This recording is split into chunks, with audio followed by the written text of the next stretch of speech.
There's a way to design a system where you're considering all the different parts and you make sure that they all fit together. And if the parts are built by different people, like you might get lucky and they might fit together, but more than likely there's going to be issues at the interface. Most of these web-based tools launch integrations day after day. And while you spend enough time with all the infra, what's the reasoning behind this? The best systems are always vertically integrated. The archetype example is the iPhone. So the iPhone, they built all their software, all their hardware. Yeah. And so that's the reason why we built, or our philosophy for Mocha is integrate everything. How different it is for someone who's using it in web versus, let's say, in their local system, which is like a cursor. If you know what cursor is, or what augment code is, or what a terminal is, like you should be using that, because I think they're way more powerful, but they require you to understand how things are working under the hood. Not just like one-time prototypey apps, but I know that you go after wanting to make them build real businesses out of Mocha. We want them to build useful software. So we're really not optimizing for it to be pretty. We want it to be useful. And everybody says you could build a SaaS with a tool like Mocha. I think it's possible if you're technical, but there are limits. Generally, AI is not solved yet. Is there something like that, you think? So I think the big labs, OpenAI, Anthropic, Gemini, XAI, are doing a really good job of doing like the general assistant. They want to be a general assistant, but that general assistant is going to kind of do more and more over time. Hey everyone, welcome to the Founders Foyer with me, Aishwarya. This foyer is full of conversations, the space where creators, founders, and builders look for all the support and concepts to grow their ideas into products. In this new era where prototyping, remixing, pushing limits are just the norm, the line between an engineer, PM, designer, or maybe whoever you are, even a founder, is blurring so fast. So what does it really take to write this way? Let's find it out from someone who is surfing through this. Nicholas Charriere is the creative mind behind Mocha, a platform that lets anyone, regardless of the coding background, turn ideas into working apps in minutes. After years at the heart of Silicon Valley's engineering and machine learning teams, from Cruise to Pinterest and now to the YC's journey, he's on a mission to democratize product creation, which we're going to discuss all about today. Nicholas, thank you so much for being here. Hey, Aisha, it's great to be here. Aishwarya. Yeah. Awesome. So Mocha is built for what you call as the 99% of people who are the creators, founders, and the doers who just want to ship. Talk to us about why 99% and what really made you go after this audience. Yeah. So when we started the company, we were building dev tools. So we were building only for developers. And this was in 2023. And even before that, we had an evals tool called Axler. We went through 3 products before getting to Mocha. They kind of evolved into each other. And I've always been a platform engineer. So I've always built tools for other people to build. But it used to be I built tools for other engineers to build. And then AI came out, and in particular, Claude 3.5 from Anthropic, which was an amazing coding tool. And for the first time, I started to think, oh, it can actually write code that I think is correct and good. And that changed everything because it unlocked an idea that we had had forever, which is like, what if we could make a Firebase, but for everybody? Like, what if everybody could build an app? It was an idea we had in 2023, but wasn't possible before. And when it started to become possible, we got really, really excited because if you help an engineer write code twice as fast with AI, it's good. It helps them. But it's not an unlock, it's just speed. But if you empower someone who could never do it before to do it, that's like, it's a 0 to 1 thing. Yeah. And so what it does is it unlocks a whole swath of the population that can actually build things, that want to build things, but are never going to hire a team of developers and pay $5,000 to build an app. But they might do it for like $50 a month because like they have an idea and they could visualize it in their head and they want to put it out there. And so that's who we're building for. And we're really stubborn about it. Like you're constantly pulled back towards, oh, but what if we integrated with GitHub or with Supabase, all these tools that like make it more easy for developers to use the tool, but they are all a high barrier to entry for the 99%. And we're like really stubbornly trying to empower people, like think like nurses and teachers and SMB owners, like technicians, electricians. We want these people to be able to add to their business or build new businesses. And so we need to build an interface and a product that is very understandable and intuitive. Very interesting. And in fact, there are like quite a few pivotal moments, right? When we think of the whole AI and the way that it grew in this space, most of them code ChatGPT, which been GPT as models has been there like for more than 2.5 years now. But very increasingly, all of these coding platform builders, and especially people who are entering this world of coding, they seem to always like sing praise for Claude 3.5. So I'm so glad that you also mentioned about it because it really has to get its deserving place in this whole spot. And the other part that you mentioned, which I think I now get this whole clarity around why 99%, because I think there's like this very unsaid rule that, oh, like you start with AI, put in all of your reps, find all the time that you have to learn about Superbase, for GitHub, whatever tool there is out there. And yes, to a certain extent, it does feel good to learn things ground up. But there's also like for a certain section of people, the exposure to some of these tools might not be that well or that kind of a privilege when it compares to the remaining set. So it's very interesting how you said nurses, teachers, because there is like totally from a different, background and something that they might not even know in terms of like how to get started. So that is definitely like, very empowering. There's a heuristic I like, which is these people, the people we're building for, I always tell this to the team, they don't know what a database is. They don't know it. They know what Excel is. And so we could talk about spreadsheets or rows, but they don't know what it, so even a product like Superbase, which is a serverless database, doesn't make any sense to them. It's complete like mumbo jumbo. And so we have a lot to do to make it more understandable. Wow. Yeah. With you there. And in fact, that brings me to a couple of more questions, right? So definitely first and foremost, when the rest of the world is looking at the whole term called vibe coding, which is so fragmented today, like you said, right? Most people who barely have hands-on knowledge still find it hard to stitch together different pieces of the story.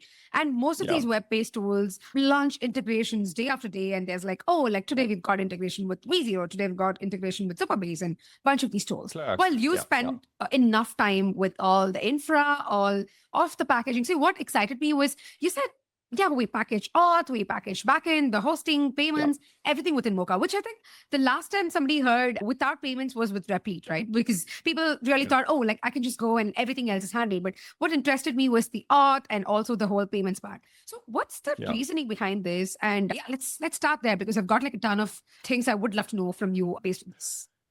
Yeah, it's a really deep question and there's different ways to answer it. I'll start with the technical way. So if you're a tech lead, like when you're a tech lead at Pinterest or at Cruise, like there's a way to design a system where you're considering all the different parts and you make sure that they all fit together. And if the parts are built by different people, like you might get lucky and they might fit together, but more than likely there's going to be issues at the interface. And this always happens. Integrating third parties is always a little painful.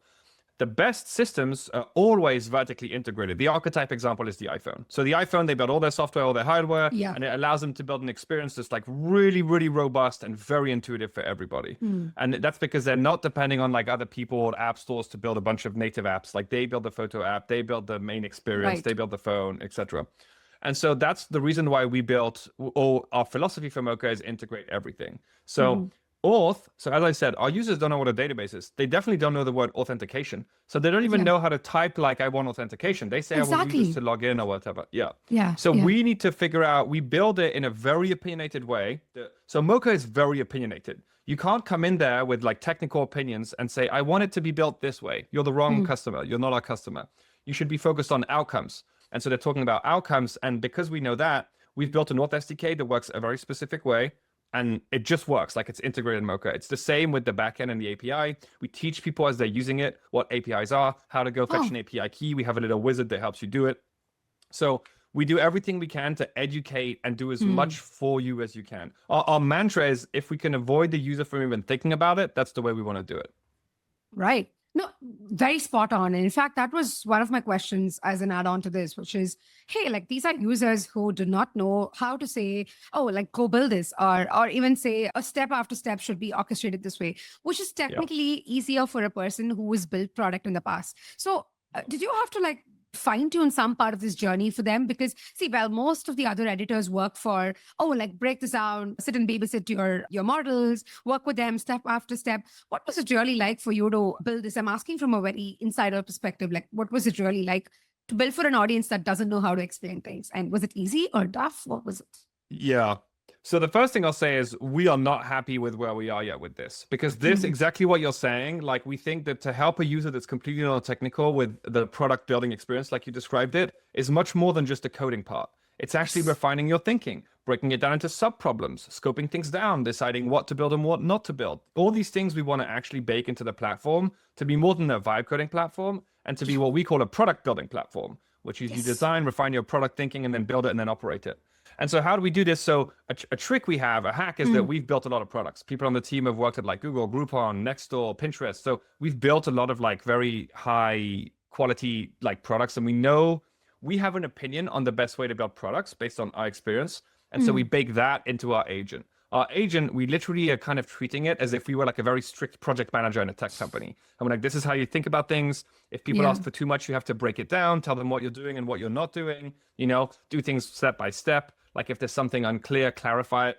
And when the engineer does the same thing, we ask it to factor code in a way that's very AI first, like that assumes it's going to make mistakes and isolates things and makes small changes one at a time and tests them. And so we basically apply these best practices from our experience to the agent. It's allowed Mocha to achieve like a really high quality bar. But to be honest, I think it's going to get so much better. Like Of this is course. the worst it's ever going to be. The Yeah, next 2 years, we're going to see insane progress.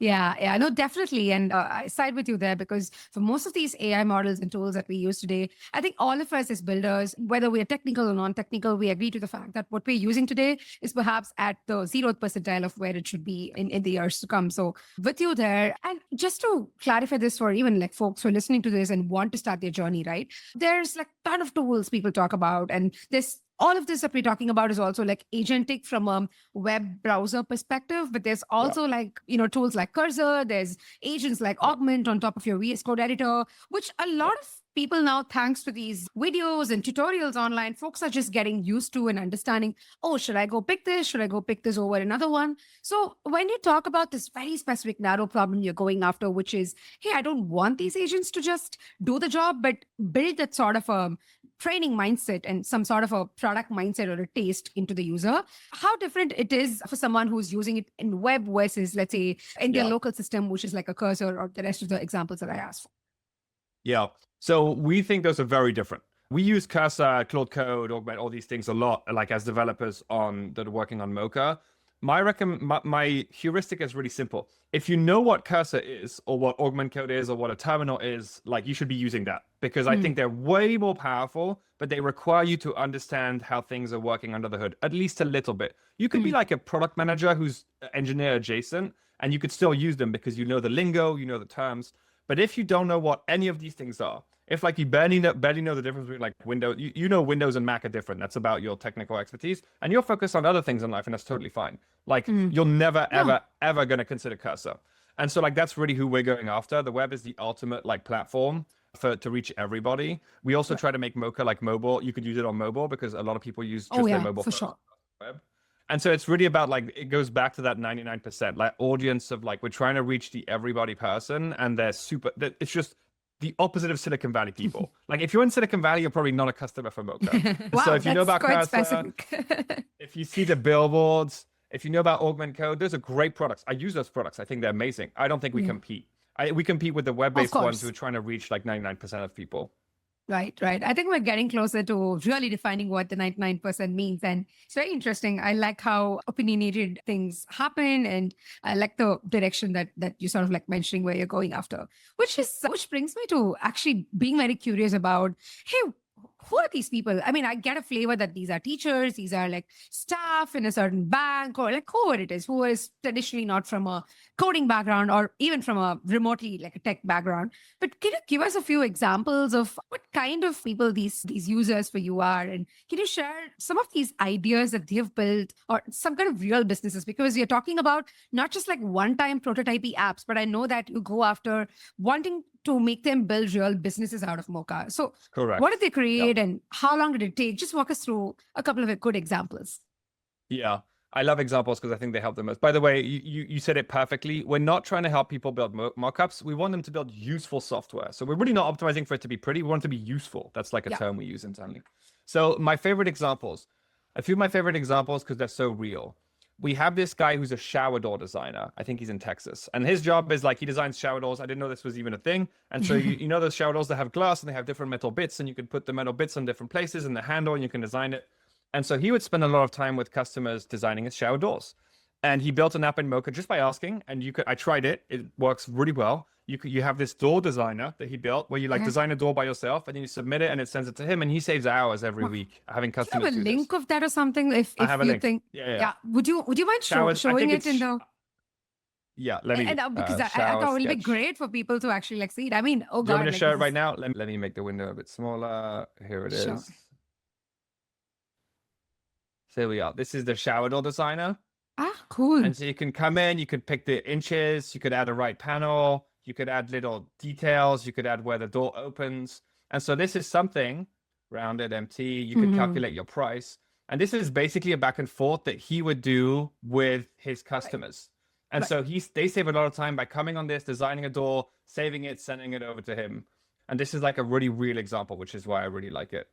We Yeah. have a few other people. I could share more. Let me Go just for tell it, them go out for loud it. and we could share also the visuals. Yeah. We have a lot of people who are like, we call them creative professionals. So you might be like a nutritionist, like coach, or you might be some kind of person that has like a scheduled services business. And so Mocha is great because it allows you to build not one, but maybe multiple different like fronts for like the different aspects of your business, or if you're doing SEO to reach different audiences. And so we have a lot of those. We have like some of my other favorite customers. There's a lot of people that build like SaaS, and I think that's interesting. And I want to help those people, and we are, but I think it's still hard because, and everybody says you can build a SaaS with a tool like Mocha. I think it's Yeah. possible if you're technical, but there are limits. Like payments is really hard. Yeah. It's really easy to make a mistake on payments, and it's a really bad one because money's involved. So I prefer Yeah. the ones which are like more like services, like it's a little scheduling app. It's a family. I have a guy who built an app for his community for like his sports team so that people could upload photos and people can like, you could see where the games are going to be and what the times are and stuff like this. And so I'm Right. really all about like software for your community, whether it's your family, your sports team, your So church, utility. whatever it is. Kind of Yeah, utility, like exactly. how you said a couple of minutes ago, very useful from like deploying and then like trying to use it every single day, which I think was a very running joke a couple of months ago that, oh, most of these wipe coded apps are like one-time use. You just don't come back to them. You keep like Yeah. having, it's like cooking your own dish. But then a lot of what you just say now is also showing how much useful they could be for everyday usage or like coming back to it because it serves a purpose. Yeah. We have another customer who's using it in a really interesting way. He's an HVAC services company. So he goes to businesses and is like, we're going to improve your like buildings HVAC and you're going to save money. And he has to pitch people that they're going to save money. And the way he does that is he uses Mocha to build a website for each customer. He co-brands it between his company, their company. He puts in a calculator of savings. And so he sends this over as like a pitch. It's a very interactive pitch. And I love this because like it would have made no sense to pay developers to build this pre-Mocha. But now it's like a new medium he can use to convince someone and he's getting higher conversions because of it. So I really like those. I really like those examples. But we also get a lot of like SaaS. So like, a marketplace for like pet owners or like organize your songs or all kinds of fitness trackers or all kinds of these. We get them also. Ashok, what's very interesting here is that people don't know they're building a SaaS in the sense that most of these are like jargony terms we use because it's like, oh, you are charging per user, then okay, well, you enter the SaaS space. But most of these users don't start with asking for, hey, I want to build a SaaS for ABC, and then they don't go asking for that way. So it's also like very strange to see how people end up being in the SaaS bucket. Well, maybe their intention was not really that, or yeah. Yeah, I don't really like the term SaaS because it's so vague. Because like really, if you're solving somebody's problem and they're paying for it, is that SaaS? Is it only SaaS if you're on the web? What if you're on mobile? I think it's like a little bit vague. But I went through YC and YC's the mantra is like just build something people want, aka solve a real problem. And if you solve a real problem, you could do that with Mocha today. People are making money with Mocha today. There's a wide range of ways you could do that. SaaS often implies recurring online web subscriptions. I think that's kind of like the definition that people like with themselves. And something that's hard about that's a little bit unspoken of, and we're building subscriptions, by the way, payments. But as I said before, we build everything like we have a very opinionated way and we do it internally, and then we give it to you as like a packaged thing. And so it's taking time. But payments are really hard. There's all these really difficult questions of like, what if someone cancels? What if someone cancels and resubscribes? Do you prorate the price? What about refunds? What about like, do you charge at the beginning of the month, the end of the month? There's actually an infinite long tail of hard questions with pricing that are hard to solve everybody's problems with. Yeah. And not just that, right? It's also, especially when you want to serve a wider range of audience, not just your own vicinity, but let's say global, remote. And there's also like all of these payment gateways and aggregators that come into picture where it's like, oh, like Stripe is supported here, but it's not supported in India. Like what happens when you're serving someone from a different place? So no, definitely. I think you hit the nail because most of these people, at least correct me if you think differently, but most of these people who are learning to build apps of their own or just getting this experience quickly turn from, hey, I just want to build this for fun into, oh my God, like this is great. If somebody has to pay me, like how do I go monetize this? So I always find this whole monetization to be like such a I don't know. It's like growing up with this sort of a peer pressure, right? It's like, oh, but why is your app not like making money? So have you seen examples like that with users who use Mocha? This like this constant need to like, let me go monetize this. We definitely see it. People like I do a lot of customer support, and a lot of people like that's when they reach out. They're like, "Hey, everything's working, but like I'm trying to monetize. Could you help me integrate Stripe?"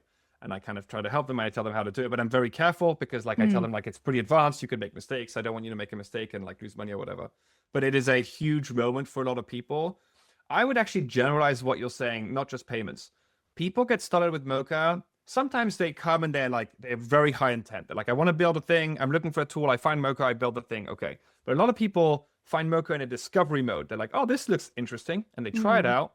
And then they kind of slowly go from like, it's fun and whatever to like, oh, I'm building a thing and it's kind of taking shape and I kind of like it. I'm going to subscribe and I'm going to start building it. And then they hit a wall. So the wall could be payments. The wall could be a specific feature. The wall could be a bug.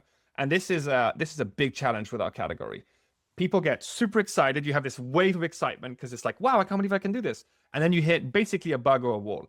And if you've been in Silicon Valley, you know this is normal. There are weeks where it's like, we have this stupid bug and we don't know why, but it's really hard and it's going to take us a week. And we've all developed this understanding that some things that look easy are actually hard and some things that look hard are actually easy. But if you're not a product building person, this is very counterintuitive. And so payments is like a very good example. They're like, I have a whole app. You built the whole app. How hard could it be to just add payments? They assume it's easy, but actually it's a really hard, it's a easy seeming problem that's actually very hard. And we have that all over the place in Mocha, which is like, how do we teach people that some things are really hard and we need to like hold their hand and educate them through it rather than have the expectation it's just going to just work. And payments is like the archetype example, but there are more. Some people are like, I'd love to. I have a really funny example. I was talking to like a doctor who was using Mocha for an app for himself to organize his patient care and like make sure he follows up with people. It was kind of an awesome use case. And he was like, okay, now all I want to do is connect Dropbox, Gmail, and Calendar, and then have an AI look at like everything that's happening so it can suggest like a next outcome for me. And I'm like, yeah, I can see how that seems simple, but that's actually a lot. Like there's a lot going on there. You're indexing different data. It's potentially a lot of data. You got to retrieve it. So you have search problems. And so that challenge of like, you build something that is pretty cool and is actually not that hard and you want to do something else. It's very hard and you don't realize that. And so we have this challenge all the time. Yeah, no, of course. And that's exactly why you're also like, to me, it sounds more like, hey, like we're also building this little school of product training because we want people to really get into that mindset of knowing if I want to know what to build, it's also like learning how to build it and how to like differentiate different asks or different sides of the thinking. So yeah, I mean, kudos to you and really looking forward to seeing people, I don't know, like maybe 10 years or 10 years is too big a time. Maybe like 2-3 years down the line, I would definitely like see more PM sort of a mindset come with a lot of these hacky users, I guess. I think that's exactly right. I think just like, people learn how to Google stuff. Like people now are pretty good at Googling stuff. They know how to make a Google query. They didn't in the beginning. People had to learn. They would write these long phrases and stuff. I think it'll be the same with product building. I think that, by the way, I think that what we're building at Mocha, this like product building in your pocket, is going to be a commoditized consumer behavior. Just like you can take out your phone and ask Google any question. And we think it's completely normal, but 20 years ago, that would be insane. I think 10 years from now or 5 years from now, you'll be able to take out your phone and build an app and you'll just do it all the time. You'll be like, oh, we need to split the bill at this restaurant. Let's just build an app. It's quicker than to look for one because that's how good it is. And so when that's the case, I think everybody will have built some product thinking, just like you said. They'll have built some reflexes on how to think about a product, how to spec it, what the vocabulary is, etc. Exactly. No, that's definitely like a farther goal, but yeah, seems more empowering as we think about this as a concept. And like one of my last bits of thought here, picking your brain is, we're talking about these funny examples. Have you seen some sort of a funny way that these people ask the agent in terms of like the promptings? Because I mean, in the last couple of weeks, months, we've been talking about prompt engineering, context, all of this is so important. And the other section of people we know, which is, hey, I know what to code and what to do with this, know how to structure things, but we're talking about people who, like you said, just ask Gmail, calendar, AI, and like how are there like funny examples you've seen in the way they prompt? There's a lot of funny examples. The range of how people prompt is incredible. Like some people are like continue, that's all they type, and they just keep typing continue and see what Mocha does. I'm like, that's the weirdest thing I've ever seen, but okay. And then other people go to ChatGPT, and every single prompt is like workshop with ChatGPT, and it's like a 3-paragraph, it's like a 3-pager, and there's everything in between. what we see is I really see two types of people. People that are like very organized and they Mm. tend to like break things down, but even they can tend to ask for too much at once. Even though they've organized it in tasks, they don't break up the tasks, so we have to do it for them. And then the other type of person is like very loosey goosey, the real vibe coders, like make it blue, make it faster, like make picture bigger. And there's everything kind of in between. But the more funny thing is to see the emotion. Like when you read through we review people's chats to try and understand what worked, what didn't, and what we can improve. And you see them going through waves of emotion. They're like, oh my God, this is amazing. Sometimes they chat to Mocha just to say it's amazing and they're excited. They're like, oh, it's amazing. I'm so excited. And sometimes they get really frustrated. Like it's not working. They're trying to fix the bug. It's not working. And they start typing in all caps and shouting at Mocha. And we're starting to do things we're actually working on a sentiment detector, which like detects Nice. what kind of mood you're in and adapts the experience to try and like guide you through that. So Wow. yeah, we see a bit Okay. of everything on the prompting. And once again, we don't assume that our audience is technical. So it's our job to take however you prompt and then normalize it. So we have a way of taking what people say and normalize it to make the experience more consistent no matter how Right. you're prompting. Because we don't want you to have to learn too much. We don't want to be a power tool. We want to be Exactly. easy. Exactly. No, fair enough. I think that's exactly why I wanted to ask that in terms of saying, like, do you go after some sort of a balancing on top of what people are asking? Or, Yeah. that sounds good. So we're talking about people and how they use. I want to take one step further here and understand how did you actually reach to this kind of an audience? And I know you folks went through a very viral launch loop. Within like 24 hours, you had 10 VCs calling you. You had like more than 500K views and even a top product of the day award with Product Hunt. So, and all of this, I have to say, of the week. And all of this within like a $23 budget. I mean, come on, you just got to break what this whole scrappy launch really is for other folks to know about it. Yeah. So this is my head of growth, Sheila, that we hired. It's been amazing for this. So by the way, I don't claim to be a very good growth person. I'm actually working really hard at being better at marketing because I'm an engineer and a product guy, and those are my strengths. And marketing is really interesting. And but we did go viral. I feel like kind of lucky because I don't know. I feel like there's some luck involved, but it happened. I think our product is cool, but other things happened, and it was very tactical. Like I was looking at like times a day. What are the best times a day for people to be online? That they're going to be like in the best mood and also see it. What is the most visually? We worked on many things. So this is specific to Twitter. We worked on, I think right now the algorithm favors video. And so I was like, I want the first tweet to have a video in it. And we were supposed to prepare video, but it didn't happen. So in a panic, I asked my designer, like, make a video that's very, very eye-catchy. And so we have this like blue and green swirly kind of paint that's moving around. And the goal for that is to be a scroll stopper. And then I think the product and our message, the reason why it worked is that our message really resonated. Like we were saying, hey, we know we're not the first, we know it's a crowded market, but we were kind of disappointed with like some of the other vibe coding tools out there who are very good to start, but you hit a wall and like they don't integrate everything. So it's kind of up to you to do the database and all these things that really matter to people. And we got a lot, like if you look at each tweet in the thread, the one that's talking about these pain points really has an outsized engagement on it. So I think there was a really big resonance with the message of what we're doing. People kind of saw themselves in who that is. And also people tried it and people liked it, which helps. But this is not like a paid launch or anything. It was just like going viral. I think going viral is like a superpower, and I don't claim to be good at it. There's that company, Cluely. Say what you will about them. Like, I don't know that I agree with basically anything they do ethically, but I'm very in awe at how they can repeatedly be like going viral and getting views and clicks. And in 2025, the economy of attention is just really important. So we're spending a lot of time trying to figure out, can we go viral again? Is it something we could do repeatedly? Should we look for other growth channels? We have some, a problem with that is that the people on Twitter, I think, and some of them are our audience, but like these shower door designers, they don't hang out on Twitter, And so a lot of the people I want to reach, like actually I need to reach through different methods. They live in cities that aren't like New York or San Francisco. They don't necessarily hang out on Twitter all day. And like, how do we reach them? And so we're trying all kinds of new outreach campaigns right now, which are very different and unique. We actually use AI in some pretty clever ways to try and reach these people that might not be aware that Mocha exists, right? A lot of people don't even know we exist, and we want to reach them. Anything that's not confidential and you want to like give as a tip to someone who's listening to this, especially building in a very crowded market, but has like a very opinionated segment, like what you're going after?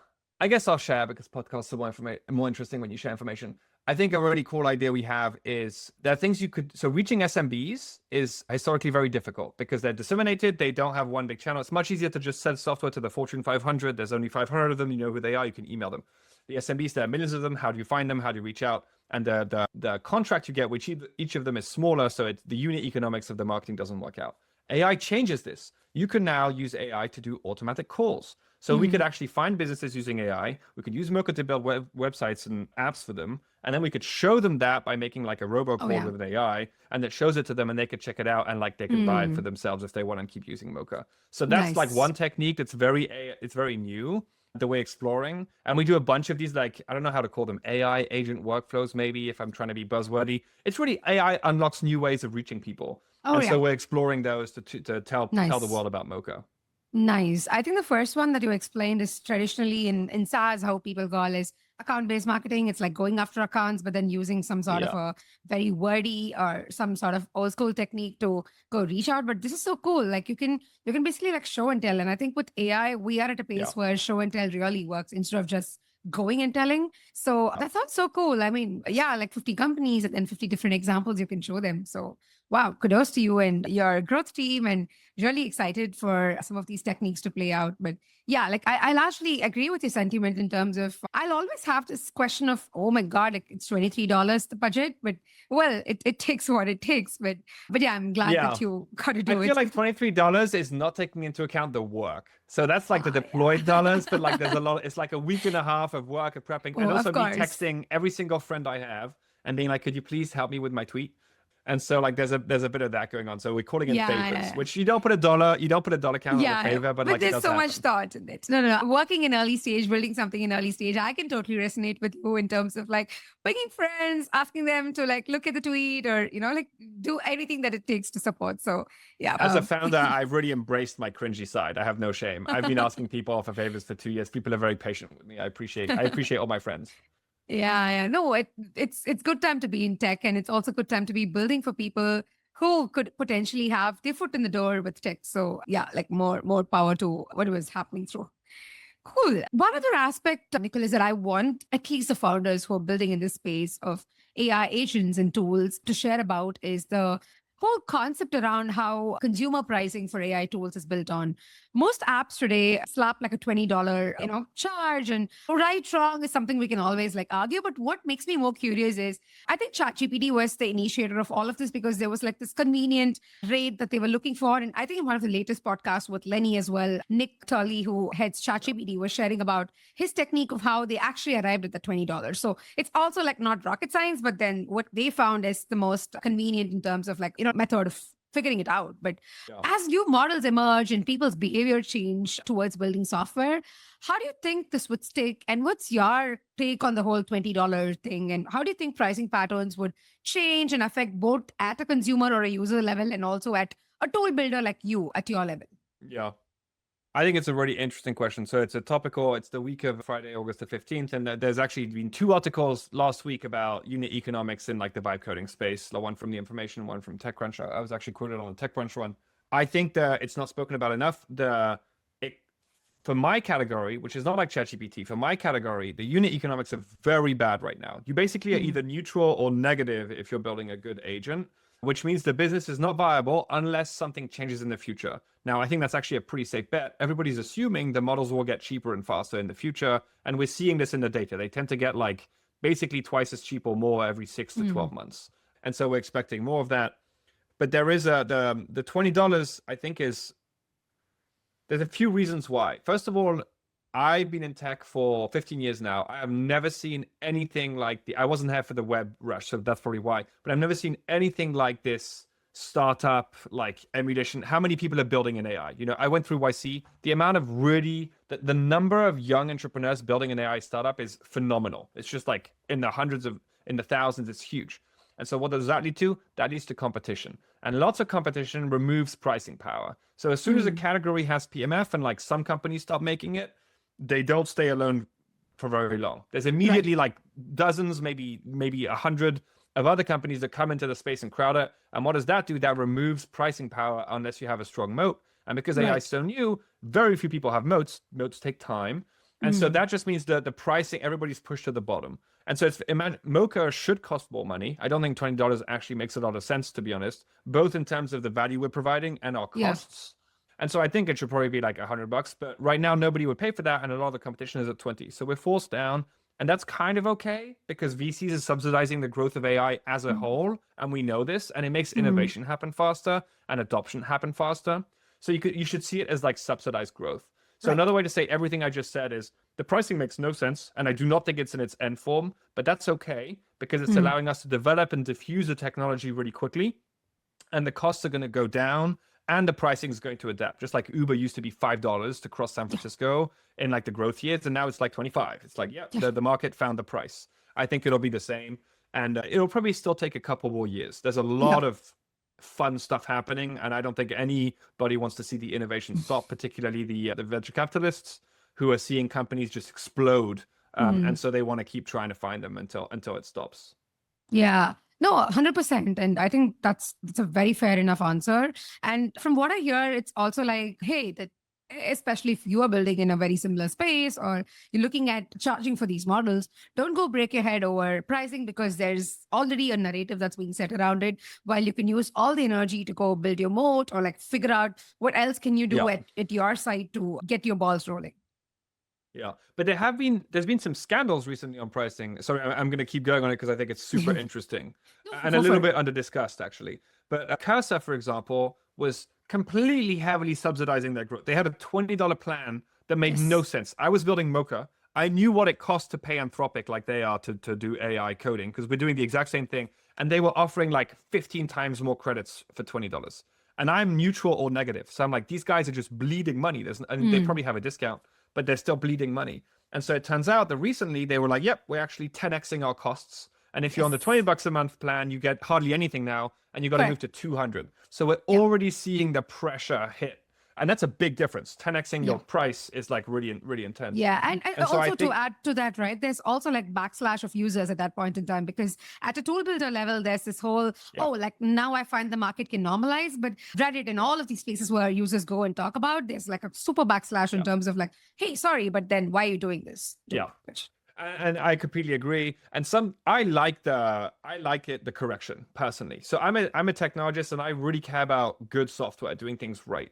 And if you have free infinite money, you basically can take shortcuts all over the place and build very crappy products. And I'm not going to name any names, but like in my category, I think a lot of the products are like poorly built. They're just built fast and not optimized and not really thought through. It's just like speed over everything else.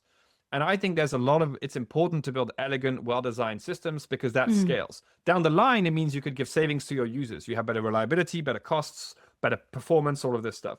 And so I want the market to correct because at Mocha, we do things right. And we think that like doing things right sets the right foundation. And I think that all the companies doing things right will win once the pricing starts getting much more cutthroat because they'll just be more lean. And so that's really important. Right. Yeah, that's a fair thought. And yeah, for also all of these users who understand this how the whole model works and the balance works, I think they do really see how with time and with more of the usage, they also like tend to take a cycle that slowly changes. But yeah, I guess like you said, the market will always correct for itself, and the users would also like get into a pretty sooner or later understanding of why this happened. So yeah, like really looking forward to that. Yeah. And is like, as we talk about this, is there like a biggest pain point that you see for this 99 percentile of the people that we're talking about, which AI, let's keep Mocha aside, but generally AI is not solved it? Is there something like that you think? Yeah. I think the big labs, OpenAI, Anthropic, Gemini, XAI, are doing a really good job of doing like the general assistant, like, the ChatGPT in your pocket, which solves actually a lot of use cases. And I think they're going to try and keep doing. They want to be a general assistant, but that general assistant is going to kind of do more and more over time. So I think that's one thing that AI is doing well at, and I think it'll get a lot better in the next few years. I think the gaps, something that's AI, I don't know, we need progress, we need better stuff, is in vertical, very specialized tasks. So something like Mocha, but like in all kinds of different verticals. We don't really have a great AI for marketing and SEO, or at least that I found. I've looked around for one and I haven't found one. We don't yet have a great AI, and it's all starting, right? Like I think there's one for doctors and there's one for lawyers. There's all these verticals, and Yeah, they're making Huawei and a lot progress. of these. Yeah. Yeah, exactly. But they're taking a bit longer because as soon as you specialize, the bar is higher. And to reach that Mm, high bar, I think it's a bit higher. So I think that like basically, I mean, ChatGPT's penetration is insane. I think they have 700 million active users. This is like they're going to get close to a billion. It's at a point where I could say that, yeah, adoption is all over the planet. Like it's happened, everybody's using it. And everybody's using it for like pretty simple things. It's going to take time for people to reach out for it as much as, for example, I reach out for it. I use AI, I don't know. I haven't counted. I probably use it 50 to 100 times a day for like a ton of different things. I bet most people use it for one or two things because they mm, haven't developed the reflex. So there's a bit of that has to happen of like just behavior change. But I suspect most of the behavior change will happen with consumer products. So it'll be mm. ChatGPT, maybe Mocha, maybe others that like basically just everybody uses. And then within the business side of things, it'll be vertical agents and vertical AI companies that are solving Right. like big pain points and making progress. Right. So I think I hear more of getting to a very lifestyle way of using AI, and that gets super specific with different themes that people might want to use for both at work and outside of work for their everyday activities as well. Yeah, Yep. that sounds like something that people would really want to, whether or not they like it. I guess that's like a future that we are definitely entering. But yeah, I think that will be like super useful from, at least I know it's like a personality. Like today we talk about all of these model personalities, especially with Yeah. newer models coming in, going out. There's this constant attachment to things that we're talking about. But I guess there at least the dependency will be on like super specific models or super specific entities where we know, hey, like I go to this because there's some sort of a therapist kind of a thing that I can go for. There's some sort of a nutrition Yeah. kind of a thing I can go for. So yeah. Actually, in what you just said, there's a really interesting limitation of the today world. So these LLMs, you're a big lab and you train one big model. You train Claude, or you train like ChatGPT o3, or you train like Grok. And so really that means that everybody's sharing the model. But that's Yeah. actually not the ideal end state, because as you just said, the ideal end state is hyper personalized. You said like a therapist or like an assistant or whatever. But like people don't want the same Grok as everybody else. They want their own special Yeah. relationship with Grok. So I think we're in the phase where it's like a few very good and very generalized ones. And I think, I don't know, 2 years from now, we will probably be in a phase where everybody has their own very personal AI that like your ChatGPT is very unique to you, Yeah. knows you, has memory, Yeah. and it can connect to other AIs and agents. Like, so you won't be interfacing with the big one. You'll be interfacing with like your With personal assistant that then interfaces with a bunch of other AI systems through like protocols and other methods. Right. Oh, wow. That sounds super interesting for sure. And also, yeah, to me, it just sounds more like how we say Mocha is like super opinionated, built for like very specific set of people. I guess with the other side of the coin that we're talking about, some people who know and who have awareness to these open source models that they can run by themselves locally, they kind of do that. They don't want to talk to a biggish, like an interface, but they sort of like do a little bit of fine tuning. But to the other 99% of the audience we're talking about who would want something more hyper personalized, I guess there's going to be other kind of mochas coming for them for different use cases. So yeah, like I am excited for that. There's a lot of mochas, as you say. There's a lot of different ones, and they optimize for all kinds of different personas. More technical personas, people that like open source, people that want a specific model, people that want more control, people that want less control. It's a very large market. I believe I like to compare it to at least Shopify, probably more than Shopify, because Shopify is only e-commerce, and Shopify is a $150 billion market. So it's probably like in the $500 to $1 trillion market of like people building personal software for themselves and their communities. And I think there's no network effects. This is not LinkedIn. If you have, I mean, I wish it were true, but if you have N+1, like the 1,000+1 website built on Mocha, it doesn't necessarily make Mocha better. Like LinkedIn gets better with the more people that join it. And so that means I think it'll be a very large market that is shared between niches. Just like in the previous website builder market, we had like many great companies, Webflow and Framer and Wix and Squarespace, and like all of these are like actually billion-dollar companies that are good at one thing. Oh, we're really good at photography and wedding websites. We're really good at landing pages. We're really good at beautiful design. I think it'll be very much the same with app builders. Different audiences and different niches will have like winners in them. And so it's all about knowing who your audience is and building for them. Right. Yeah. Really rooting for that phase to come up in the next couple of years. Wow, Nicholas, as we come close to the end of the session, there's one thing that I would lastly want to get your thoughts on, which is we're talking a lot about building, and most product processes and what we want to help people to build real business doesn't just stop with building, right? There's tons of distribution involved. I mean, we spoke about how Mocha's growth loops are being built and different experiments are run. Do you plan or do you envision to support people beyond building in terms of not just the creation step, but much beyond that? Any thoughts on that?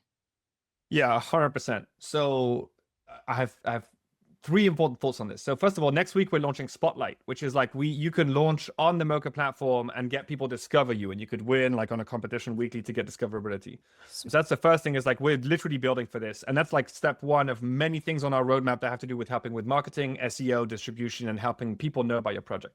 The second thing I'll note is that a lot of people, we talked about it, people that don't know about building products, they all make kind of the same mistake, which is they want to hide their product. They're very scared of being copied. So they tell me like, oh, I don't want this to be public yet. It's not ready. I don't want people to copy me. And I tell them like, hey, I went through YC. Like the problem you're going to have is you're going to want people to know about what you're building, not the people that are going to be copying you. It's like a false issue. The real problem is getting people to know about you, not getting people to steal your stuff. And so we need to actually shift people's mentality from like, we need to encourage them to share and teach them that like sharing is good. And even if it's imperfect, you can build in public. You could talk to your users and iterate. And so there's a big education component to this. And then the third thing is, like for operating a business, it's much more than just building it. So Mocha today, you build, but we want you to have analytics, SEO, like automatic blogging, like partnerships, like all these things need to be into the platform because that's what you care about when you're building for everybody. Yeah.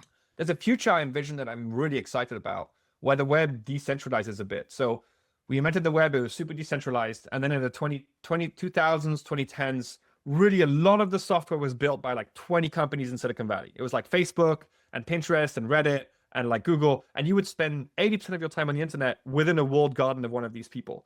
I think with tools like Mocha, we're likely going to redistribute again. So you're not going to be going all the time on these websites. You'll be going to a lot more websites built by like a small team of one person or two to five people or whatever.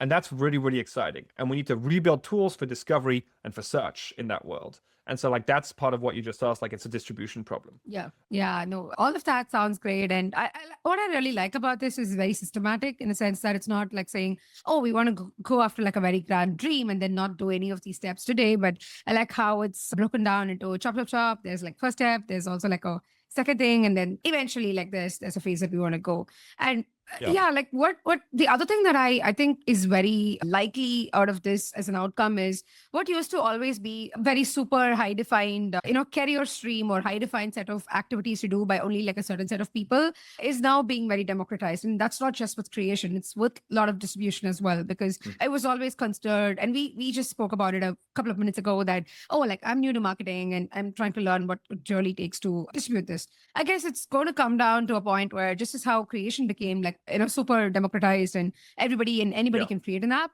I think the usefulness doesn't stop with just creation. The usefulness is really useful only when you get to have other people use it, or you get to get that outcome through the different means of distribution. So I think that's like very promising as well from like both through a builder perspective and also like from the end 99% of users that we're talking about who would want to see their app go to the right ads. I think we have a really interesting comparison for this topic, which is social media and creators. So you could create content, like it was good to democratize creating content. So making it really easy with an iPhone, you can make a lot of great content. That was part of it. But another big part is solving distribution, having an Instagram and a TikTok, a Twitter that you can actually, if you make good content, it's shown to many, many people. Together, these two things have made like basically the era of creators explode. It's like you need to make it easy to create and you need to make it easy to distribute. And I think the web is what we have right now to distribute, and it's quite good, but I think we will need more. We will need marketplaces, tools, things to help like these vibe-coded apps all over the place to be discoverable and shared with everybody. And that's yet to be invented.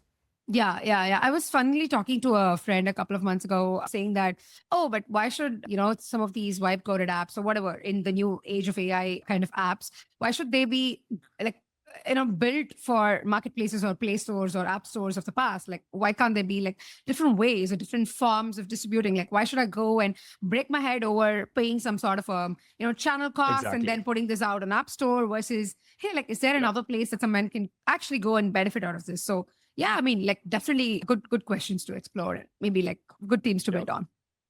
Yeah. Awesome. Someone will build this. Someone will build an awesome app store for vibe-coded apps.